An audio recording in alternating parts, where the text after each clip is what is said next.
तथा सामर्थ्य से विभूषित किया और वो चारों ओर घूम घूम कर बड़ाई करते रहे और शैतान के वश में आए हुए लोगों को चंगा करते रहे, क्योंकि ईश्वर उनके साथ था। जो कुछ उन्होंने यहूदियों के देश और यरूशलेम में किया है उसके साक्षी हम हैं।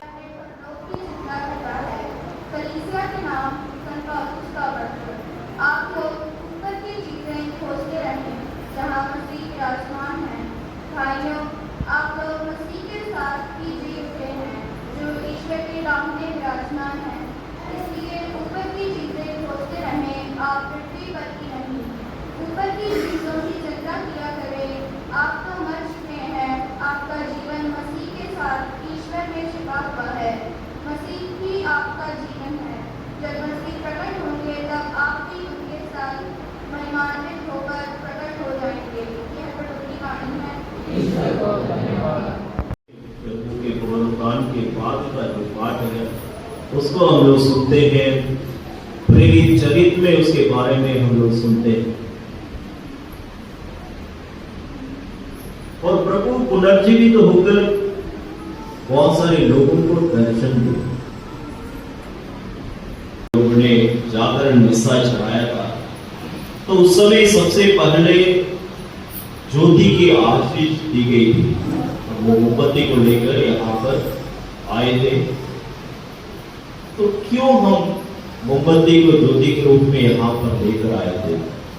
उसकी क्या विशेषता है? क्या उसका कोई अर्थ है? उसके बाद यहाँ पर आकर हम लोग ज्योति की धूप चढ़ाया था। उसके बाद ज्योति का जन्म दिए हैं। बहुत बड़े बड़े अच्छे अच्छे कार्य किए हैं, उनको आज भी हम लोग जानते हैं, याद करते हैं। लेकिन ऐसे कोई व्यक्ति नहीं है जो इस संसार में जन्म लेने के बाद आकर मरा हो, मृत्यु के बाद वो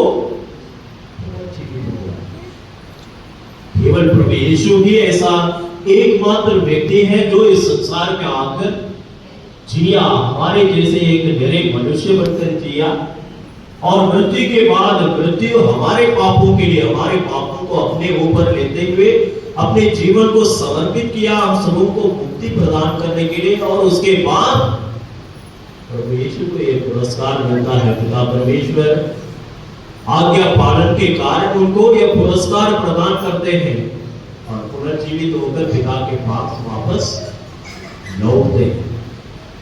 और हम सबों के लिए पुनरुत्थान का पर्व एक नई आशा लेकर आता है, एक नई शुरुआत करने के लिए एक रास्ता खोल देता है। जिस तरीके से प्रभु यीशु मृतकों में से जी उठकर अपने पिता के पास स्वर्ग में पहुंचे, उसी तरीके से हम भी अपने इस सांसारिक जीवन में अच्छे कर्म करने के द्वारा जब हम प्रभु के बताए हुए मार्ग पर चलते हैं, प्रभु की शिक्षा के अनुसार जीवन बिताते हैं, आज्ञा पालन करते हैं, उसी आज्ञा पालन के पुरस्कार में प्रभु हमें भी वही स्वर्ग देने का वादा करता है, जिस तरीके से प्रभु यीशु को स्वर्ग का पुरस्कार मिला था। क्योंकि तो अपने पुत्र हमारे प्रभु यीशु क्रिस्त के द्वारा और पवित्र आत्मा की शक्ति से सभी प्राणियों को जीवन तथा पवित्रता प्रदान करता है। तो सब युगों में अपनी प्रजा एकत्र करता है कि दसों दिशाओं में दिन रात तुझे निर्बल बलि चढ़ती है। इसलिए हे प्रभु, हम तुझसे विनम्र निवेदन करते हैं, हमारे उपहारों को पवित्र आत्मा की शक्ति से कृपा पूर्वक पवित्र कर। यह तेरे पुत्र हमारे प्रभु यीशु क्रिस्त के शरीर तथा रक्त बन जाए। उन्हीं की आज्ञा से हम यूकरिस्त का यह समारोह मना रहे हैं।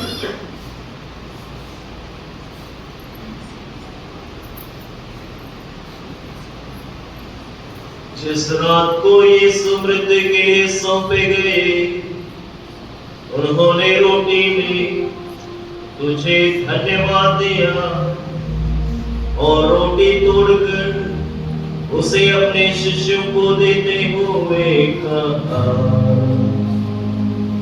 तुम सब इसे लो और इसमें से खाओ, क्योंकि यह मेरा शरीर है जो तुम्हारे लिए बलि चढ़ाया जाएगा।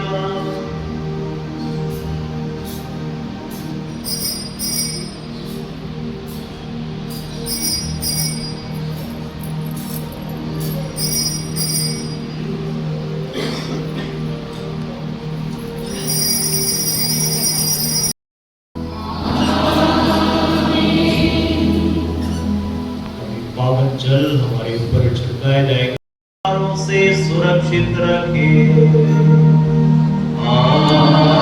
आमीन। ईश्वर ने अपने इकलौते पुत्र के पुनरुत्थान द्वारा आप लोगों को अनंत जीवन का सौभाग्य बनाया है। वही आप लोगों को अनंत जीवन का पुरस्कार भी प्रदान करे।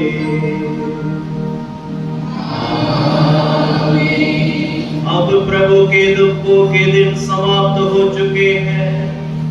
आप लोग हर्षित मन से पास्का पर्व मनाए। आप लोग क्रिस्त के सहायता से और आत्मा में उल्लसित होकर स्वर्ग राज्य के पर्वों में भाग ले। सर्वशक्तिमान ईश्वर पिता, पुत्र और पवित्र आत्मा का आशीर्वाद आप लोगों पर उतरे और सदा बना रहे।